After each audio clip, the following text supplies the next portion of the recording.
Hozir oyingizlarga telefon qilib, uylanishga qiz topganingizni aytadigan bo'lsangiz, naq 200 ming so'm yutib olasiz. Bo'laveradimi? Tema qattiq-ku, so'kmaslik. Mayli farqi, tiqilamiz. Qani ketdik. Bismillahirrohmanirrohim. Tinchlik bo'lsin-da. Bo'lmasa siz uyingizda qolamanmi deyman-da. Alo. Assalomu alaykum aka. Va alaykum assalom. Charchamasdan tuzingmisiz? Uylanishga qiz topdim. Qiz oqtaryapti dedingiz-ku. Ashuni olib beraverasizmi? Nima? Olib beraverasizmi? Uylanishga qiz topdim. Ammo bitta aybi bor, aytib qo'y. Qanaqa ekan aybi? Rusda sigaret chekadi xolos. Mazaqqa keldi. Olib beraverasizmi?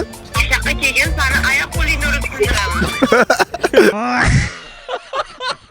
Ya zo'r qiz, o'sha bitta tashlab yuborar sigaret chekishni, ovqat qilishni ham bilmaydi, sekin-sekin o'rgatib olarmiz. Mabodo seni olmasa ekanmi, seni o'shanga berar edim. Voy.